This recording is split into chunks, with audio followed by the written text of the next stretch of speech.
Thank you all for joining us on A Celtic State of Mind. I'm Paul John Dykes, and today I am delighted to be joined by Liam Carrigan and Ian Conroy. Ian, you're not in New Zealand, you are closer to home. Celtic Park has drawn you back to God's country. How are you doing, mate? Jet lagged? I'm good. A little bit jet lagged, yeah, but no, it's good to be back. It's the first time I've been back in just over 6 years. So I'm hoping that I can get to some games and obviously some of the events that you've put on. So yeah, I'm looking forward to that, and obviously meeting people in person. Really looking forward to that bit. Always better to meet in person, see the whites of the eyes. And I think you're talking about events there, and I need to give you a big shout out and a big thank you actually for last week on Saturday night. We hosted the Scottish premiere of Ange and the Boss. This is a documentary film made in Australia, all about the time that Puskas went over to manage the team that Ange was the captain of at the time. It was a phenomenal film. And obviously, as the filming progressed, as the process progressed for the guys, Ange became hot property. And obviously, there is a huge amount of archive footage that we wouldn't have seen before, and also brand new interviews with Ange Postecoglou. It was great. But you put me on to a very interesting Celtic link in Danny Craney, and Danny joined us for a Q&A, and what an interesting fella he is. Lawrence, you might remember him breaking through. You might even have seen him playing for the reserves. I know you used to go and watch the reserves back in the early 80s. You're muted, mate. Lawrence, no one can hear you. Yeah, remember him breaking through. Two goals in the run-in. Old film, his first game against the deceased Rangers, he scored against them. So, yeah, cracking player. I remember him more recently from when he used to be the manager at Goals Up in East Kilbride. Did he? Yeah. Danny, a few years back, was the manager up there. You're talking there about his goal against Rangers. He told me it took him 86 seconds. I said, well, I lasted longer in my game for Celtic. I lasted 90 seconds. So there you go. Minute and a half. Magic can happen in a minute and a half. Listen, we had a great conversation yesterday, Quinny, Kevin Graham, myself. We were talking all things Celtic, recruitment, obviously, transfers coming and going, and also a look back on the pre-season. We're going to be doing that with a view to who starts when Flag Day comes on Sunday. But before we do all that, a couple of players, it seems, were on our radar. It now looks as though we are serious about bringing them in, Liam. But it's the type of signings, I think, that are the only thing that is worrying Celtic supporters this morning. We'll start off with the one we spoke about yesterday, JSP, as Kevin Graham was calling him, Jamai Simpson-Pusey. There you go. Manchester City, young defender. And I think the only thing I've seen on a negative slant or a concern slant is the fact that it's a loan deal, and it doesn't look as though it's going to lead to anything else. Aye, well, I was a bit disappointed. I take one day off and you all start talking about Pussy live on air. I thought, what am I missing? Right. I had to get the token joke in there somewhere, right? It had to be done, right? It had to be done. I'm sorry. I wrote a blog today to the point that if it's a loan, then I don't want him. I don't want him. I know he's a good player. I know he's exactly the profile of player that we need right now, but it's not Celtic's job to train Man City's players. So if there is no option to buy at the end of it, then I don't want him. What I would say to that though is that there are different ways to working around that, whether it's a buyback clause for Man City, whether it's a big sell-on fee for them if he goes somewhere afterwards. There's different ways that you can work with that. So I hope, but I don't have much faith in the idea that the club are going to be actively trying to sort that out with Man City, because there's no point bringing somebody in for a year-long loan. All you're doing is kicking the problem a year further down the line. Yes. We need another centre-back, European-level centre-back. That's the reality. Yeah, that's the concern that I've been reading this morning, Liam. And I think back to Jason Denayer, a player who I thought, I was a big fan of Jason Denayer, and it's at various times in his career, he would have done a good job for Celtic. Ian, do you share Liam's view on this, or do you think it's low risk? We did it last season with a couple of guys coming in for a shorter spell. Alex Baye obviously didn't work out for him. Jeffrey Schlupp then came into the end of the season as well. a wee bit older, a bit of a veteran. This guy, he's young. He's played for Manchester City's first team. He's got half a dozen games under his belt last season. Highly thought of by Man City, which is the reason why they are only going to listen to loan offers at this stage. There are other English clubs interested. Ian, do you bolster the squad if given a chance for this kid? In an answer, yes, I personally would. I mean, I know what you're saying, Liam. It kind of doesn't sort of bode well for for us as a club in terms of our sort of longer term planning. And obviously, the subtext of that would suggest to me that it means Brendan is not going to be staying after this year.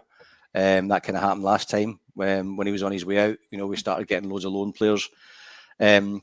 Also, as well, the player might be, he could be a kind of a tier 1 or tier 2 top player and has all that potential. So he might not even see Celtic as a viable kind of long term option. So, but if we can get someone in the building who's quality and class, I mean, it's worked for us in the past. Paddy Roberts was a good success. Going back to Robbie Keane, Craig Bellamy, obviously we didn't get success when they joined us, but they were successful in their own right in terms of goals and things like that, and what they added to the team. So if it's a player who can raise our profile even more and give us a season's service, you never know what might happen in the future. He could get Celtic-itis and want to stay. He could. He absolutely could. I mean, I think there's a lot of moving parts with this one, Lawrence. I want to hear your thoughts. Liam's given his view quite strongly on it, and check out the blog. The link is underneath this video. I'm more leaning towards Ian because I think there's a lot of other issues at play at the moment. There's the future of Brendan Rodgers, which is an issue. There's the future of Austin Trusty, a guy who I think at the end of last season, I was on the fence about him. I don't know about yourself, but over the pre-season, people scoff at this because it's just pre-season. But over pre-season, I think he's played really well. He's come up against some tough challenges and he's played really well.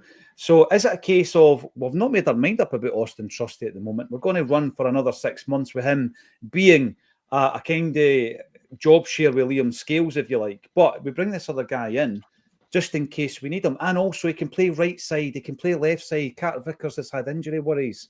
So I think it ticks quite a few boxes, Lawrence, but I absolutely get Liam's concerns. Where are you on this one? I don't know. I mean, Brendan says he likes to go with 5 centre halves. So Carter Vickers, Trusty, Scales, and it looks like Dane Murray. And this guy is coming in at 5. I don't know where he'd appear in the pecking order once he's in training. If it's a loan with an option to buy, we're not committing much money. There will be a loan fee, but it looks like we're going to then hopefully spend the money elsewhere on wingers, hopefully at some point. There is also that, yes. Yeah, Trusty had a good pre-season, but so did Dane Murray. You like to hope that Dane Murray's getting developed for the long term. And maybe they're looking and saying, well, we know what a budget is just now. I want to spend that on wingers and a forward. I'm quite happy with a 5th centre-half coming in that's only here for a season. He's of a decent level. It allows me to, spend the money where I want it spent. It allows me to develop Dane Murray. There's no long-term commitment with this centre-half. But for whatever reason, they don't seem to...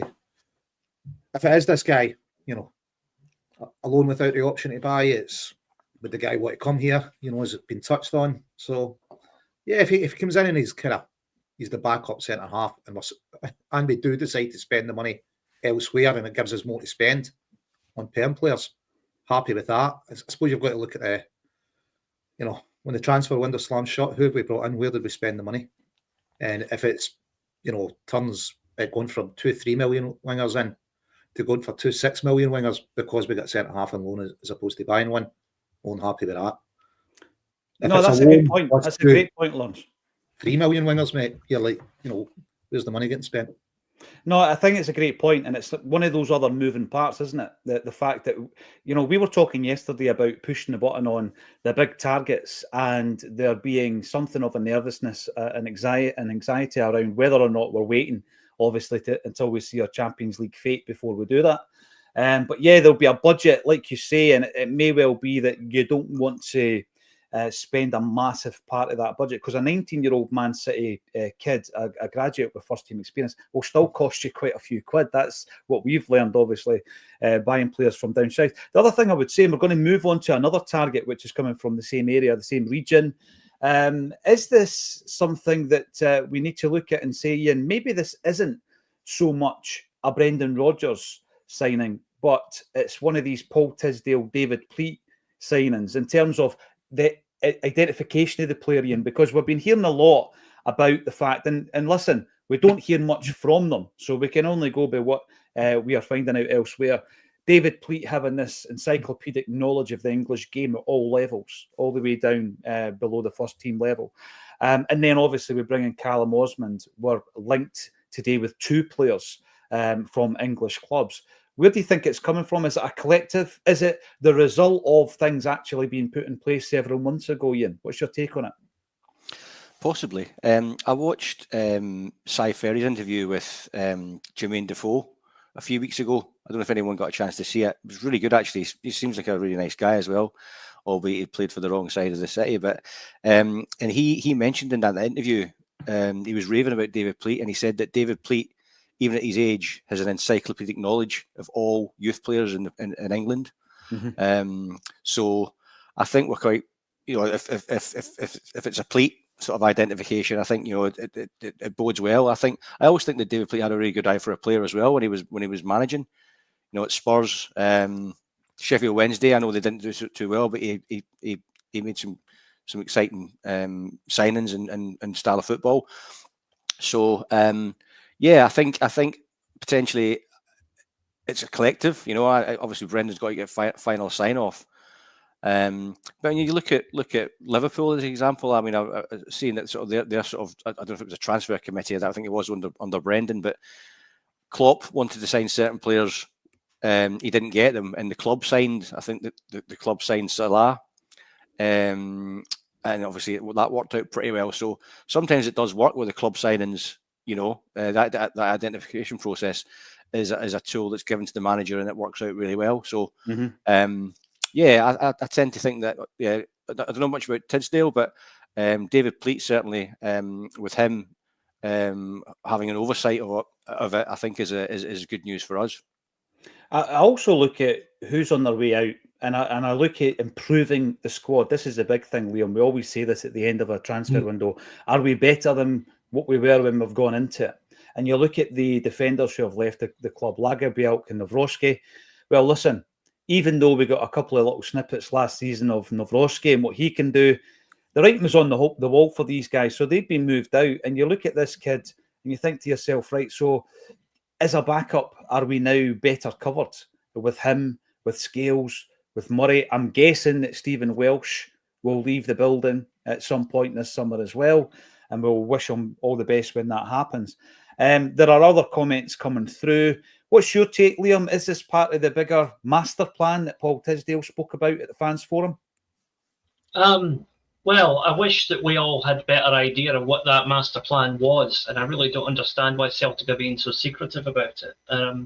But while I've got the floor here, I just want to squash a rumour that's going around in the chat, which showed up online this morning. There is no talk. There is nothing in the story that Maeda is refusing a new contract. There's nothing in the story at all. It is complete nonsense. Made up by a site called Football Insider, who put the story out there, and it was picked up by at least one Celtic blog who frankly should know better. I'm not going to name names, but they should know better. And it was nonsense. Football Insider is to good journalism what Frank McAvenny is to celibacy, right? It's not proper journalism. Macca of old, Liam. Macca settled down now. Well, all right, okay, fine. Categorise that as you will, but my point stands that the story is complete nonsense, and I've written a blog to that effect. But so don't worry about the Maeda thing. That is a distraction. Whoever put that story out, it's a distraction. The thing is, Liam, right, and you will have been aware of this anyway through your journalistic background, but it's maybe been brought into sharp focus since setting up the blog again. But the way that the media work at the moment, and news sources and online sources, and this need for instant gratification where people want an update every 5 minutes on their phone. I don't know how many times people look at their phone every day, but it would be a frightening amount, I'm guessing. People spending 6, 7, 8 hours a day on their screen time. So people want that information all the time. And if your thing is Celtic, it's out there. There's so much of that information out there. But the thing with stories, like you say there's a few things you can do yourself to try and verify them. You can look at the sources. You can look at the quotes. There's a lot of kind of old school methods, Liam, that you can still go through with these online sources. Because I'll tell you, we could put something out in the blog that's completely fabricated, Liam. We won't. And within an hour, there would probably be 100 news sources picking up the story and running with it. And this is the frightening thing now, because on the one hand, it's great that we've all got access to different alternative media, not the propaganda machine that we had when we only had 4 channels on the telly. But at the same time, you've got to be very careful, Liam, because it's so easy just to throw a baseless rumour out there, isn't it? Well, there are comments coming in just now, and I'm going to address this directly. People are saying, well, how do you know? The fact is I don't, but neither do they, which is why they shouldn't be running that story, right? There is no evidence for the story. So you can't just run that story and then say, oh, that's what might happen. That's not how it works, right? The main problem I've noticed, particularly since I started doing the blog, it used to be a bit of an issue years ago when I worked for the Herald, but it's got a lot worse now, is that too many people see the headline and then try and manufacture a story around it, whereas proper journalism goes the other way. Mm-hmm. You write the story, then you think of the catchy headline later on. I think that's a great way to describe it, Liam, because I remember, back in the day, speaking to someone who is a musician, Ian will know him, and they sold a lot of records back in the 1990s. And what they said was they used to go on tour to promote a record, but now they release a record to promote a tour. It flipped on its backside, and it's a bit like that with the media. The headline now drives everything, and the content of the actual article or the feature is secondary, and that's wrong. I'm really keen. I noticed yesterday I didn't get enough comments up on the screen, so I'm really keen to put that right today. And I'm going to start with everybody's best Paddy. It's Paddy Lavery. There he is. Has Paddy been in the Skylark yet, Lawrence Conley? And if not, why not? The famous Paddy Lavery has not been in the Skylark, although he's been to Cambuslang. It was his stepdad's birthday. Hugh, who's a great watcher of Acsom as well, down in the Sun Inn. It was last year that Paddy and all his family were there. It was great, but he decided to retire early, Paddy, and go back to the hotel, shall we say. But next time he's over, he's assured me he'll make it up. But you're retiring early, isn't it? Like normal retiring early, Lawrence. So it's no disservice to Paddy that he didn't stay out as long as you did. No, I mean, he put a few away, Paddy. He'd certainly put a few away. He'd been drinking before I got there. Well, listen, on Saturday night when I was at Barra's Art and Designer, quite a few people were asking me about the Skylark. I think what they want us to do, Lawrence, is to record our This Is Acsom in your boozer. Afternoon all, PJD, we need to talk about the next gig in the Doyne. Yes, we do. I'm up for it. Lawrence will probably appear like a vision in the corner. Wherever we do it, you will be there. Thanks for the offer, Paddy, and yes, we will pick up on that. Joe Hamilton. Talking about appear, mate. I've had an invite from Madrid. Oh, yes. I can figure out the link. Yeah, that's a good shout, actually. So in September, Celtic State of Mind have been invited over to the Madrid CSC. We are delighted and privileged to have been asked to go across. First time we've done a gig in Spain. We're going over to the Madrid CSC and we're going to be going over there with Charlie Mulgrew. And the reason that we're doing that is it's the CSC's 25th anniversary and it's the 27th of September. Tickets are now available. And so if you fancy a jolly over to Madrid, are you coming, Lawrence? It's a good chance, mate. I've got an invite, it's if they rude to say no, I think. Live music, Charlie Mulgrew, food, drink, and basically being in a supporters club that has been doing great things for 25 years. I'll be privileged to be there. I'm really looking forward to it, and we'll let you know how to get your tickets. But visit the Madrid CSC on all the social media channels because all the information is on there. Joe Hamilton, afternoon troops. So we're here again. The clock is ticking, and it's driving us all mad. Yesterday, I was chatting away to Ryan from the Celtic the Thunder podcast. We were in Glasgow, actually. We just happened to be in the same room, and we're having a wee chat about it. And what I was trying to say to him is that, particularly when you're talking about it on any kind of platform that goes out to other Celtic supporters listening in, Lawrence, is there's definitely a sweet spot of where you are when it comes to recruitment, because you don't want to throw the toys at the pram and start panicking, and be, reacting to every single story that is on the Celtic Twitter feed, even if it's just a happy birthday message by saying sign some players. But at the same time, there are legitimate concerns, Lawrence. So you've got to find that bit where you're not panicking, but you are covering these legitimate concerns from Celtic supporters. Yeah, I mean, kind of looking at it, I think we've got goalkeeping position sorted. I think we'll stick with Tony Ralston and AJ. We've covered the centre halves. That would be the fifth boy coming in.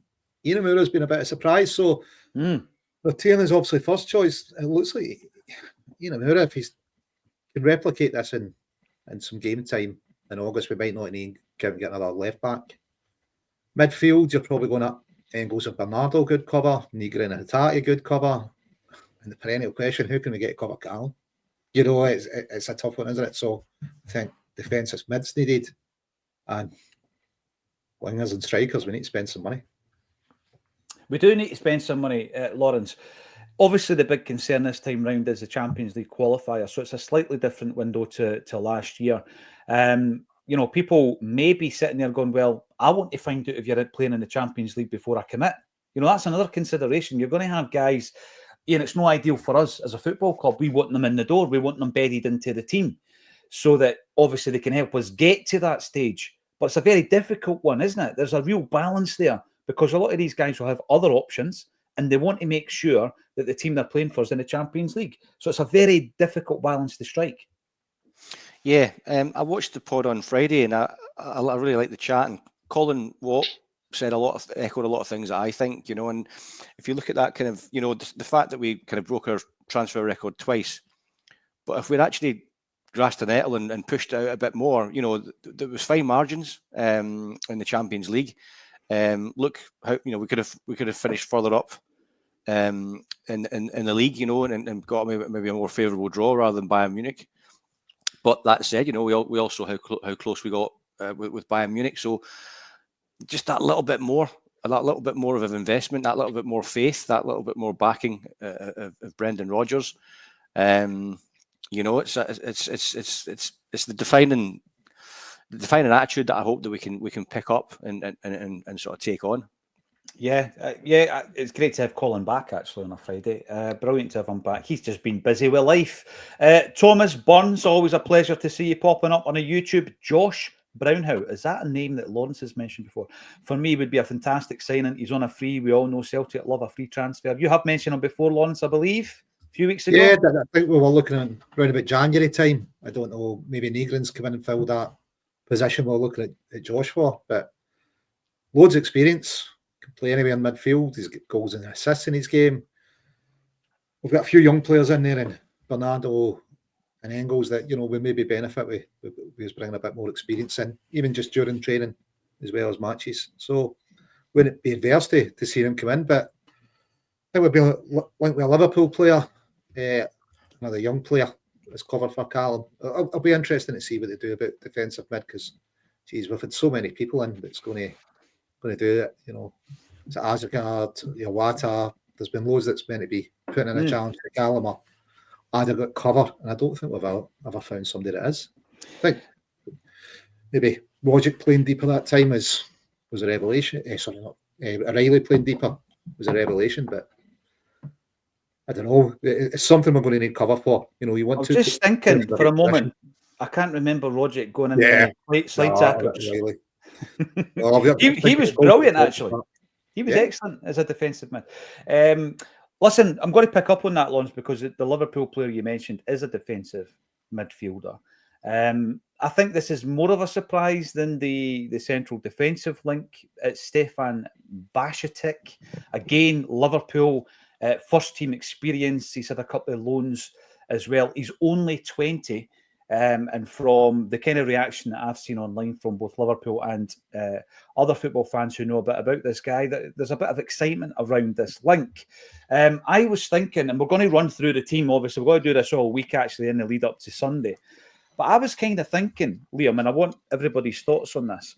I was thinking that Bernardo, in his last performance, and listen, I can't base the whole thing on one performance, he stepped in for Callum McGregor, and I thought he played really well as a defensive midfielder. He thinks he's an attacking midfielder. He said that himself. He's been utilised further up the park more often than not for Celtic. But he really did play well the other night against Al Ahly. So if we do go ahead and sign a second loanee from English football, for me, it is to try and back up Callum McGregor. And then I ask the question, where does Bernardo fit in? Because I am now running, and when I look at the midfield, I'm thinking, if we bring in this Liverpool kid, somebody's leaving. Because we've already got 6 midfielders, right? So you bring in the 7th, and that's not including Home, who's out on loan, and he's coming back in January. So at the moment, Callum McGregor, first pick, first name on the team sheet, etc., etc. At this moment in time, Bernardo for me is his backup. And then you have Rio Atati, Luke McCowan, Arnie Engels and Benji Nygren. And I've said this yesterday and I've not changed my mind yet. My starting 3 for Sunday is McGregor, Rio and Nygren. That's my starting 3. So do you think that there's much mileage in the Liverpool link? Do you think Bernardo can step up when McGregor isn't fit or he needs rested? And who do you start on Sunday, Liam? Right. Okay. So let's go through this one by one. Do I think that Bernardo is a capable deputy for McGregor in a game like the weekend? Yes, I do. I think that at Scottish League level, he's fine, absolutely fine. I would, same thing as I would say about Tony Ralston, for example, right? But not at European level, not yet. Anyway, we haven't seen enough of him in that role to think that he could do that. Now, this Liverpool link does seem to have something to it. I haven't actually, apologies, I have not fully researched this yet, but as a general rule of thumb, if I read a story from at least 3 different sources and they're not all quoting the same source, the same primary source, then there's probably something to it. And that's the case with this Liverpool story. There are multiple outlets independent of each other with independent attributable quotes linking this guy to Celtic. So at the very least, I think there are discussions happening. How far those go remains to be seen. Liverpool will probably ask for 5 million and Celtic will go, well, there's 50p and a couple of ginger bottles. I don't know, but but that's that's where it stands with that right now. Now, if he comes in, who goes out? I hate to say it, but based on the way pre-season has gone, based on sentiment and based on who's likely to start and who isn't, I think that Engels might be on a shaky nail. I hate to say that. I want to see him make it, but I think if you give me all those players right and you say you've got to cut one of them, Engels is the one that probably gets cut because he's the one that has not impressed at all pre-season. And he's the one that has had pressure on him going into pre-season as well because people are not sold on him as a Celtic player.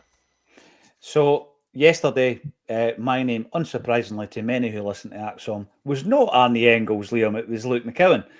Nothing against Luke McCowan. I just, if we're bringing in another midfield player, I just don't think we're on with 7. So it's just that dilemma.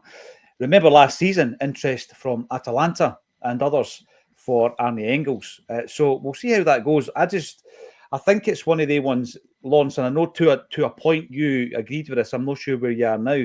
I'd still look at him. I think he's 21. He's got plenty of development to go. He might not be the first choice that he was last season, but I also don't think that we would be willing to let him go until he, has that breakout season at Celtic. Touch on the McCowan thing first. I don't think he'll go even if we end up with 7. We need 5 club trained, 5 league trained, and McCowan's one of those 10. So then we need to keep him. He's given us an option in Europe. Engels, if the money was right, I suppose it's another thing with moving parts. You know, Motherwell's not the bid for Lennon Miller. He's been heavily linked. He would come in and he'd be league trained. Would you take a profit on Engels plus a decent sell on? Bring Miller in. I don't know what it costs now, but they've not had a lot of bids. Might get him for 4 million. It could be a long-term signing. Bringing Miller in, it counts as league trained again. So I think it's one with moving parts. I'd like to keep him, but I don't think you could have, for example, Miller, Engels, and Bernardo all needing minutes, all needing developed. You know, I think try to bring 2 young midfielders on is probably going to be challenging for us. So I think if we went for Miller, I could see Engels going. Yeah. Is there still talk that we might be in that conversation? Because that's gone very quiet, the Lennon Miller chat, Lawrence. Yeah, I mean, he's somebody it's... Is he a player of interest? Celtic are aware of, and Motherwell want to sell. I thought there was interest from Italy, but I don't think the Italian teams are willing to spend anything like what Motherwell thought they were going to get.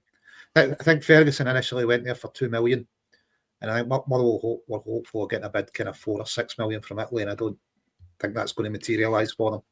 Well, see if that's the case. You know, seriously, 4 million quid, that's nothing in terms of bolstering your squad for a Champions League campaign. It's nothing for who is the most up-and-coming Scottish talent at this moment in time. If 4 million is what we're talking, because the figures I seen earlier on were double that.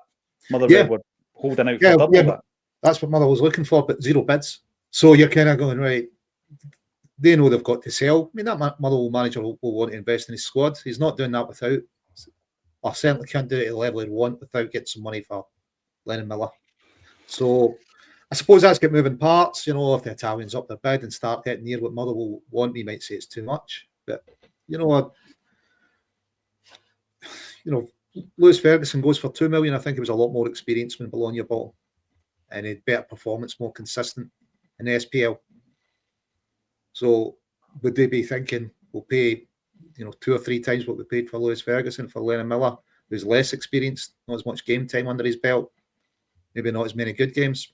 I don't know. They've not put in that bid so far. So it's one to keep an eye on, isn't it? The more the window rolls on and Motherwell have got no bids, maybe the more attractive we become to him. Yeah, absolutely. I mean, it is a name that, to be honest with you, I'd kind of airbrushed out of the reckoning when it came to Celtic this pre-season. So in relation to then the midfield scenario, I'll come to you, Ian. Where are you with that? Because last season, Andy Engels was on my team sheet virtually every week. From what I've seen, again, going back to the fact that a lot of people write pre-season off, I don't think you can. I think you've got to go with formed players going into that first competitive game. Well, Benji Negrin deserves a jersey, and Rio Atati does too. Callum McGregor obviously plays. So for me, Andy Engels sits on the bench. The only time, the only circumstance I can see that not happening would be if Negrin has to go out wide. And we've not seen him playing there yet. We know he can play on the right, but we don't have sufficient cover on the right wing. That's the only reason I think the starting 3 wouldn't be Negrin, Rio, Callum. What's your take on it, Ian Conroy? I mean, I haven't actually seen any of the pre-season games. I've just seen a few highlights. Obviously, with coming back to Scotland, so it's been a bit hard for me to watch the games. But maybe 2 or 3 pods ago, we discussed perhaps that Brendan might be looking at changing the formation. So if that was the case, and he looked at changing the formation, maybe that would benefit the midfield.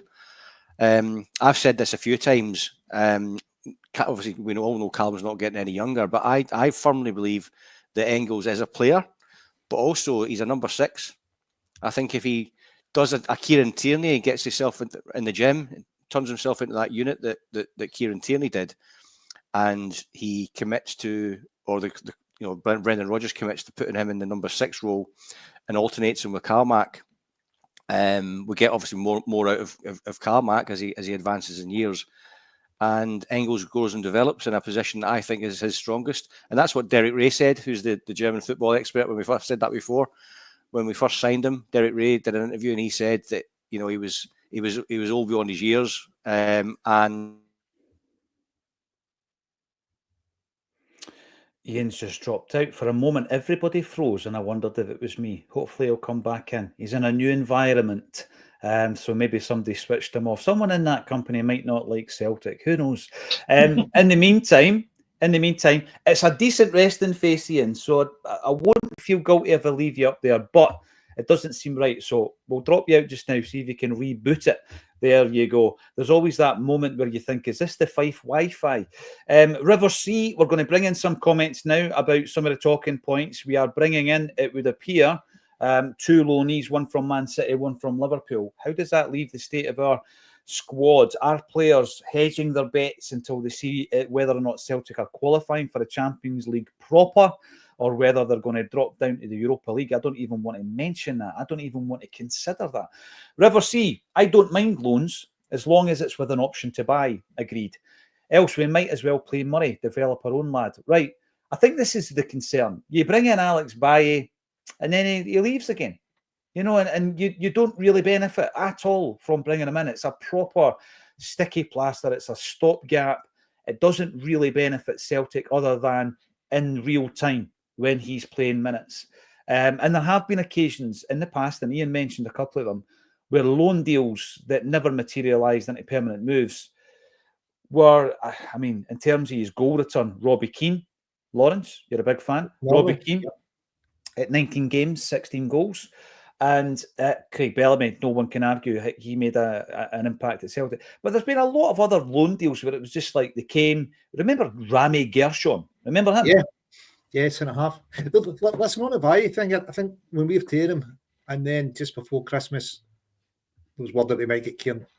That's the reason we let him go. Absolutely. You know, and once KT's in the picture and a possibility, we just missed out getting him in January. You're like, you know what? We don't need him. We're going to have KT. We're going to have him for hopefully 5-6 years anyway, performing at the top. And I think that's kind of changed the plan on Baye. You know, we don't need him. But yeah, listen, loans are, I suppose, like any transfer. Some work, some don't. I mean, Dane Murray, Ian was talking about Engels developing himself. Dane Murray just put in some amount of work. What a unit he is. Now, you know, and it's if we bring in the boy for Man City, is Dane Murray getting pushed further down the list or not? You'd like to think not. You'd like to think, you know, he's starting as Carter Vickers. No, but, you know, the backup to him. Actually, one of the games, Dane Murray played the first half, and Vickers come on and was well off it. If you didn't know their history, you would have said Dane Murray's the better player.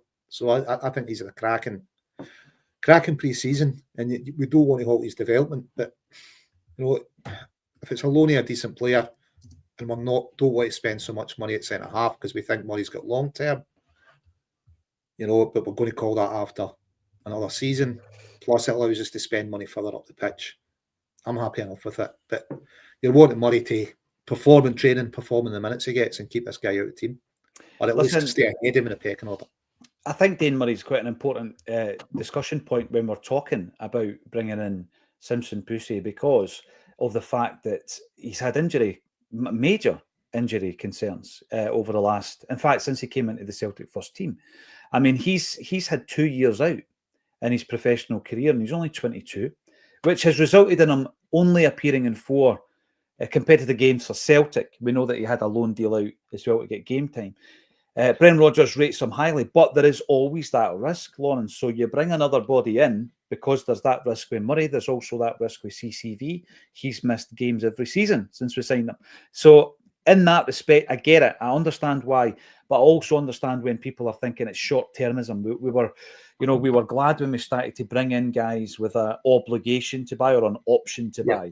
The obligation was one of the things we had in the Dyson Maeda deal. If you think back, he was in on a loan originally, as was Iwata, and then we bought them permanently. And then we had Jota and CCV, and that worked brilliantly as well. So many things to consider, and that's why I think the Man City signing is it's a shrewd bit of business. It could be City don't want to give an option to buy on. They may be seeing him as long term as well. You know, and it could just be, you know, it could, some of our signings are just going to be for this season, and it could be let's Murray develop, let's just spend money elsewhere, and then we can look at it again once Dane's hopefully getting an injury-free season under him and contributed a lot. You might be going, you know what, yeah, you can be a start centre half. So hopefully that's. I'd heard we might have been interested in Conroy that did out at Norwich from City, but doesn't seem to be too much about that. Not yet anyway. These things can change by the minute. That's why I always keep Celtic News Now open when I'm on the show, just to see what's been breaking. Loopy 33, just for a wee reminder, the show always starts at 12:30 on a weekday, 30 minutes before kickoff. And we have in the past done emergency bulletins, but normally only when CEOs and chairmen leave and managers get sacked and whatever else. So yes, you can set your clock by us on a daily basis. Jungle Lion, always an absolute pleasure. What's our show with Paddy Lavery if we don't bring Jungle Lion into the mix as well? Will the Green Brigade be allowed a tifo at the weekend, or does the headmaster mentality kick in again? I'm glad you brought this up. There was a subject yesterday I wanted to talk about, didn't get round to it. And this is the fact that the Green Brigade have backed a new national movement calling for better treatment of fans in Scottish football. It's called Scottish Supporter Collective. I heard a few rumblings about this actually, because there's obviously been meetings in the background between various ultra groups, fan groups, and they are coming together, Liam, to approach directly the SFA because they're very unhappy at the way that football fans are being treated these days. So it's not just about we want to do what we want, it's all about respecting fans. Here's the tweet that came out from the Scottish Supporters Collective. It says, here is the full text of the letter hand-delivered to the Scottish Football Association at Hampden today. This was just 2 days ago. By representatives from clubs across Scotland. Our united message is clear. In the country with the highest per capita football attendance in Europe, respect fans. I see this as a positive. What's your thoughts, Liam Carrigan? Well, at the risk of repeating myself, I wrote a blog about this yesterday. I went through the 5 points of the letter that the collective put into the SFA yesterday, and I highlighted the parts that I think are common sense. I highlighted the parts that I think are very easy to do, and I also talked about the parts that I think are unlikely to happen. I think, like, for example, their point about better access for disabled fans, to me, that's a shooty-in one, right? That's straightforward, should be done without too much trouble, and the clubs will be on board with it because it's free PR, right? So that shouldn't be...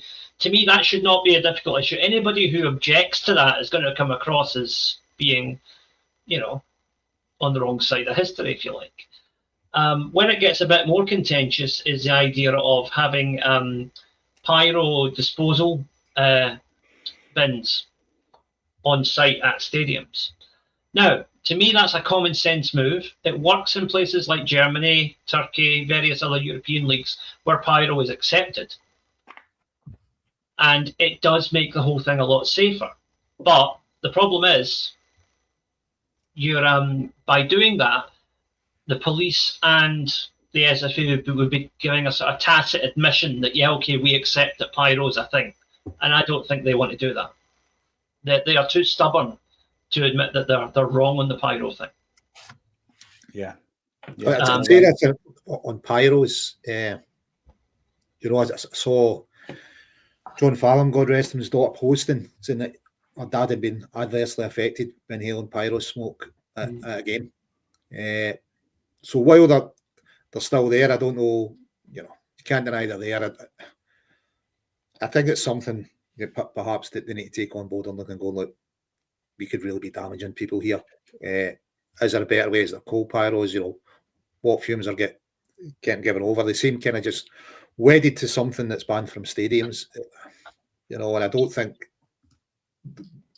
the situation pyros are in now and how they're used are ever going to be safe. So I don't think they're going to be allowed under any stadium plan or any legislation. So, pushing for that, I guess it's a group of people coming together and we want a pyro, and you like maybe stop breaking the law here and think about the impact you're having on people. Safe pyros. That would be a good cooperation step. See if the ultras groups would say, okay, right, forget pyro, give us the other 4 things. To me, that would show. I almost wonder if they put the pyro thing in there knowing that's going to be rejected out of hand, because you can tell from the comments, pyro is pretty much a 50-50 issue with ordinary supporters as well, whether it's a good thing or not. I used to like it, but after kind of reading what John Farnsdott put on Facebook, I was like, nah, this is You know, it kind of brings it home. It's made someone ill. Nah, it's not what you want to be doing as a supporter, making your fellow fans ill. No, you're right. But again, in terms of the dialogue, it's great that, well, we hope there will be dialogue between the group and the SFA. The SFA came out yesterday via Willie Collum to say, we are not corrupt. Fantastic. Here we go. Corruption. Did somebody not get a penalty? Who accused them of corruption? Did someone not get a quota of penalties? The worst, yeah, no, exactly. The worst part of that whole shambles, right, omni shambles, is that as soon as it became clear that the SFA were not going to allow someone on an official club channel to say that the refereeing is corrupt, then there was this defensive approach where it was, all right, and we're going to raise every single example of other club TV where they question the ref. There's a difference between questioning the ref, making tongue-in-cheek comments, and actually coming out and saying the referee is corrupt. There is a massive difference. So now we've got a situation, Liam, where every single week, every single club TV game, the 90 minutes of it, someone's tasked. That's the task. They're going to watch that, listen to the commentary, right, and see if there's anything at all so that they could write this dossier up and send it to the SFA. I think that's hilarious. I'm glad it's for my job. What Willie does with his show, hopefully expands upon it, you know, a bit more explanation of why decisions were made. It makes it a bit more regular rather than just a monthly review. You know, I think it would benefit from explaining the rules on it often. What I want, Lawrence, and I think you'll back me up on this, I want it to be bi-monthly, where one of the shows every fortnight is where they look back at decisions that were made. I think that would be quite an interesting one. Starting with the George Cadet offside one. We'll start there. Absolutely right. Maida leaves, we riot. Mahi penalty instant. Oh, I know. You can honestly, you can go on and on. There are Lenny at Ibrox, geez, all chopped down, and I think the refs came out on the after dinner circuit and more or less said Lenny at Ibrox wasn't getting a penalty. Of course, absolutely. Yeah, let's do it bi-monthly, Willie. In fact, if only an excuse was still a thing and it was still funny, they could probably do it better. Maida leaves, we riot. I know who you could speak to, the man that's got his Celtic Dash show out. Phil, I spoke to him a fortnight ago about this. About this show idea. I say, Phil, do you fancy coming on and reviewing the old decisions? What I told him, right? What I told him I thought would be a good idea is to basically just do the old school. Only an excuse, but in today, because the platform that we now have here, right, that wasn't available back in the day, I just think it would go viral. No, so absolutely, I agree with that. I spoke to Raymond Mearns yesterday, actually, about Celtic Daz. Go and check it out. There's some new dates. Double Denim, he just can't stay away. Double Denim. Big shout out to him, actually, the other night, running a game on his own. There aren't enough midfield slots right now. Who drops out if we sign another? McCowan, Bernardo and Engels. Liam's already thrown out Engels. I've said McCowan. I'm saying tentatively, if I had to pick one, it would be Engels. I'm not jumping on the let's all maul Arnie Engels bandwagon, all right? I just want that made clear before the comments come for me again. You've been really balanced with Engels over the last year, Liam, on this show. You've been really balanced. You bring in someone else and you can turn a profit either Bernardo or Engels with a sell on. Yeah, you know, you've got to think, especially if it's Lennon Miller, you're going, there's 3 young players in the midfield that's needing game time. Not to mention anyone we've got coming through from, I was going to say the reserve, but from the B team. The thing with the Scottish, and I know it's always in the back of the mind, the quota, Lawrence, is Brendan Rodgers has already said he'll more or less kind of backfill it with young guys from the academy if he needs to. So that, you know, so I don't think that would hold you back. I don't think that would hold you back from making a decision. Then you play Bayern and you look to the bench and go, what's the options? And you've got reduced options because we don't have that standard. And listen, maybe it's hard to get players of that standard, 5 Scottish League trained that would be signed for us and 5 club trained. But I think we're going to have 6 first team club trained players. We're going to have Doohan, Tierney, Ralston, Calmack, Forrest, and Murray. So that's decent. As good as we've been for a while. And then McCowan's number 7 at league trained. And your other 3, you've got to be thinking, well, McCardle's surely going to be getting a bit of game time. Who else? I was impressed with Donovan. I've got to say, I'm glad you brought it up because I think Robbie Wood, but he's away on loan, mate. He was good as well. Yeah, Donovan was good, but I think the move to get the players out on loan that seem to be at that level where they're not quite ready for the first team and get them this experience.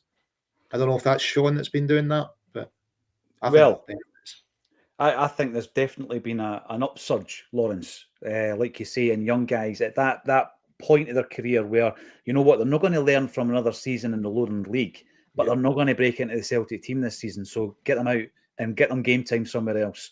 And I think you've seen it. It's almost every other day there's another young guy and there's another loan deal. So I think Sean Maloney will be working hard in the background on that. Henrik McLaughlin, we like a bit of positivity, so I'm bringing you in. Colin Watt speaks a lot of sense. 2,000 live on the show today. It's Tuesday afternoon. There's 10 minutes to go. We're talking all things Flag Day. Let us know what your starting 11 is, and we are going to be working our way through that ourselves. Stephen, Mitzi one.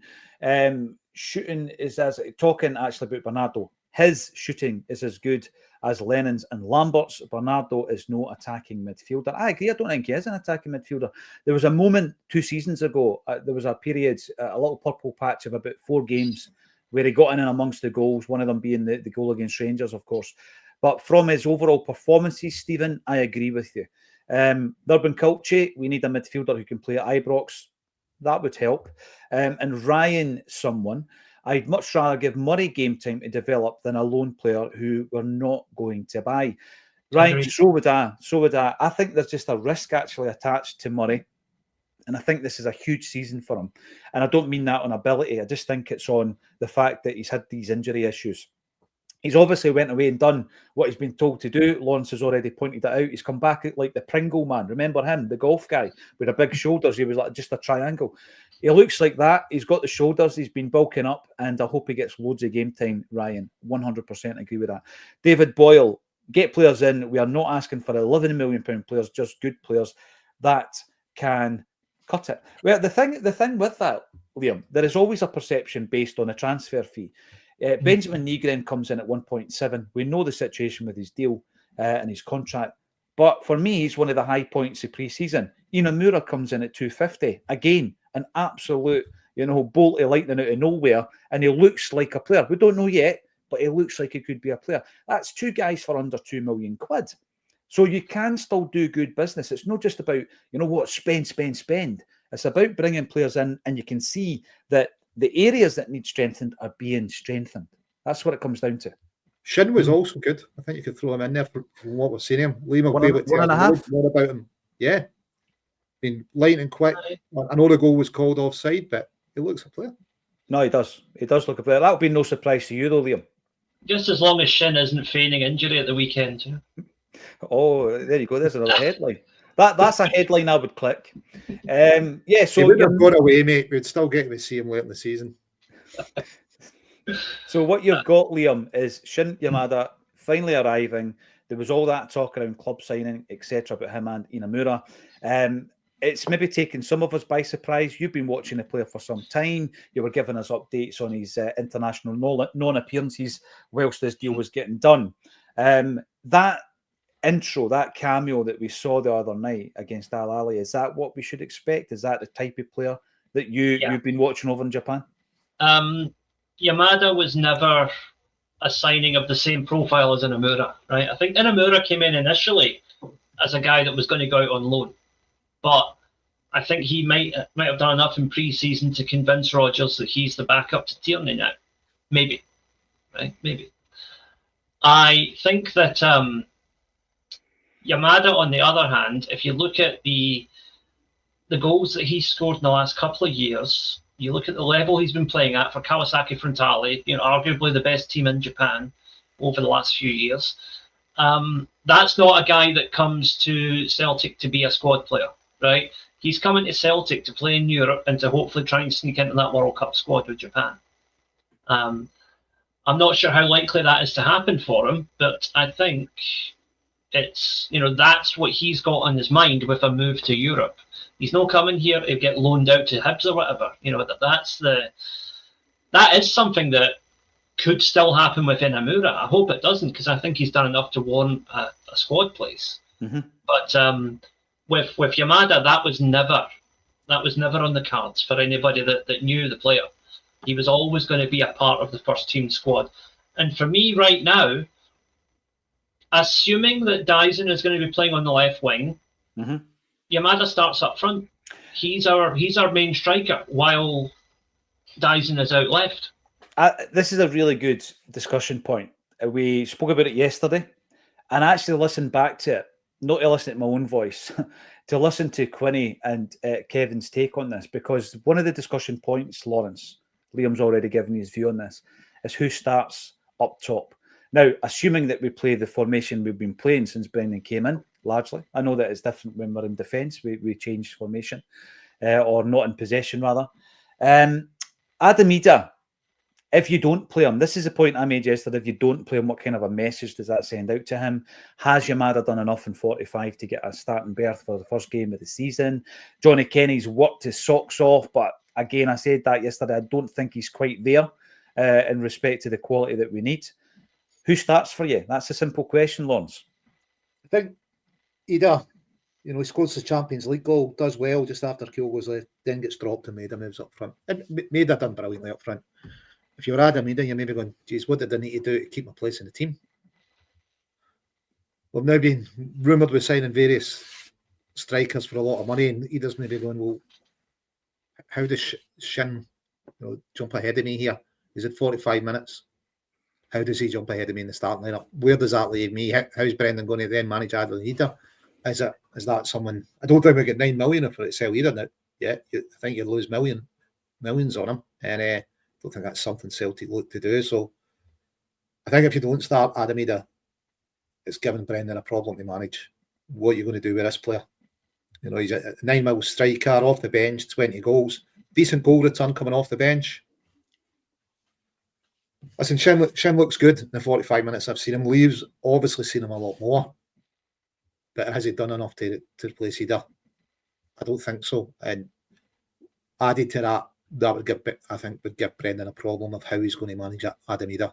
Considering last season when he done well in the Champions League, stepped into the breach, Kyo goes away, Ida stepped up, he's done it at the top level, and then he gets dropped. So I think he's already getting an issue there. On your point around the price tag, let's very quickly touch on that. Adam Ida cost us 8.5, rising to 9.5, depending on whatever the add-on is, right? And since we signed him, although we're buying him from a very expensive market at that time, and we left it late, let's not forget. And at the time, let's think back to when we signed him. We all wanted him to sign. I couldn't remember many people saying, don't sign him, right? He had done so well. He had won us the cup. He had scored so many important goals in that run-in to the league. So I can't remember too many people saying, don't sign him. I even remember throwing it out to Jim, who is super safe when it comes to finances. And I said, would you pay £9 million for Adam Ida? He said, yeah, pay the money. I remember asking the question all week, and we paid the money. And since then, right, he's continued to develop as an international player. He has had his first Champions League campaign under his belt. And in that campaign, he scored, I'm going to say 3 goals, plus he forced the young boys goal as well. So in terms of his drop in value, right, despite what a lot of people think about Adam Ida, I don't think the value's dropped a massive amount, Lawrence. So I think you started off well. We bought him from a league that's expensive to shop in. And many strikers have left Scotland for 9 million, around about that figure. Not a lot, so I think, especially if we're going to be selling because he's unhappy, he's not first choice and he wants out the club, that pushes his value down further. So I think we always struggle to get the same. We're not talking half. We're not talking 5 million quid, 4 million quid. I think 7.5. 7.5. Maybe. But international footballer who scores in the Champions League. I mean, Celtic, we're a hard team to deal with when it comes to doing deals. He's got a long contract. There was interest from Italy when we signed him. So I'm not really buying into it. And I'm starting Ida, by the way. Liam, I get why you would start him. I'm starting Ida. Let us know in the comments section. Liam Devine brings up a very good point. It's a hard one to debate between Shin and Ida because, in my opinion, it will come down to who is doing the best in training. We've only got a minute left. I'm going to ask the guys a few other questions and predictions for this weekend. Give us your full start 11, Liam Carrigan. Okay, Schmeichel in goals. Left back, Kieran Tierney. Centre backs, Trusty and CCV. And right back, I actually think Ralston might come in, because I don't know how much training Alistair Johnston's actually had since he came back, because he was late with Canada in the Gold Cup. Midfield, I would go McGregor, Hatate, and Negron. And then Dyson on the left, Forrest on the right, and then I want Yamada to start, but I think Ida will probably start. My preference would be for Yamada, but I think Ida might get it. My team yesterday was that with Ida up top, but I had AJ at right back, but I understand why you would rest him, because he's come in late to the party. Lawrence, what's your starting 11 for St Mirren? So this isn't obviously what I think Brendan will pick. This is what I'd pick. I'd pick Sina Salo in goals. I would start with Tony Ralston, just what said. I don't think AJ's had enough minutes. I'd start Murray over Carter Vickers over what I've seen in pre-season. Start Trusty and KT. Midfield, Cal Mack, pick itself, Negron, Hatate, Maeda left, Forrest right, and Ida through the middle. Dane Murray. I mean, that's big boots to fill. Carter Vickers pre-season. Do you know? Yeah. Carter Vickers hasn't had all that many minutes either. So I think he's went away. He's worked hard. He's really built himself up. Look class. Him and AJ, as you say, they're short on minutes when it comes to the rest of the squad. I just think that he's more or less the vice captain as Carter Vickers. If we don't win the game, there's a big issue on Sunday, and we're back. We don't win the game no matter what. There's a big issue. Yes, there's a big issue. If you start Carter Vickers and he makes a mistake, why are you starting him? And Casper as well. I mean, are you basing that simply on the performances in pre-season? Pre-season, I had tail end of last season. I thought Sino Solo, I don't think he should have been dropped. I think Brendan made a mistake dropping him for a cup final. Maybe he's looked at it and thought, well, if I don't bring Casper in, I'm faced with who's the number one going into this season. Is Casper going to be happy at his stage in the career? Would he maybe just retire? But yeah, for me, a bit of tail end of last season and pre-season, I'd be starting Sino Solo. Controversial. We've got a big gig coming up in just under 3 weeks, and it is massive. It's Manny from the Stone Roses and Primal Scream. And we just announced this morning that we've got the ultimate Stone Roses tribute band. They're called Resurrection. They're from Scotland, and let's just say that they're on the right bill being on a Celtic State of Mind's gig. Let's just say that. So they're going to be supporting Manny. I'm not making any promises here. Manny has played with them in the past, but anyway, we can guarantee you a set by Resurrection, an audience with Manny, and a DJ set from Manny as well. Tickets, last I checked this morning, there was 52, I think, available. The link is underneath this video. It is going to sell out, and I cannot wait to see Manny on stage talking about the hoops. I've invited Brian McClare. Hopefully he can come along as well and wear his Casper Saves t-shirt, because he disagrees with Lawrence. Thanks everybody for getting involved and join us again. Sorry, look, Liam has something very important to say. Yeah, sorry guys, just before we go, something quite important here. Right, apologies, I'm bringing the tone down a bit here, but a couple of friends of mine from high school, they've got a wee nephew who is very, very sick at the moment. He has a particularly rare form of cancer.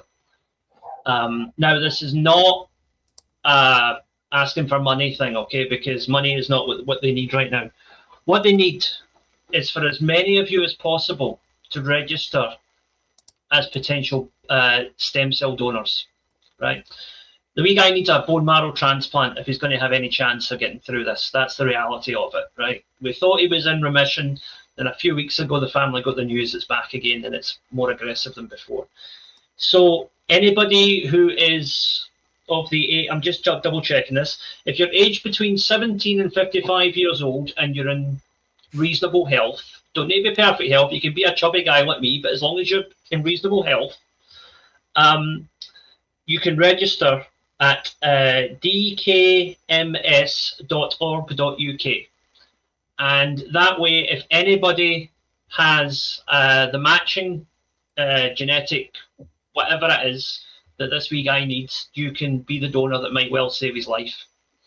So everybody, please, just, if you can, just take a couple of minutes, Go and register with that site. They'll send you a swab kit, then you send your DNA back to them, and it's on a register. And that's the. I'll put a wee comment after the live show is finished. I'll leave a comment on the YouTube just to say where the site is and what you have to do, etc. Okay, but it's dkms.org.uk. Go there, you'll get the full info about what this is about. And yeah, this wee man needs it quickly. So please, if you can, get on there. Well done, Liam. And please add the comment, and I'll also add it to the description of the video as well, mate. Thank you very much for sharing that. And yes, this is what can happen. Someone out there might be able to help, and hopefully they can. Thank you, every single one of you, for being part of today's show. Well over 2,000 of you. We'll see you again tomorrow at 12:30 on A Celtic State of Mind.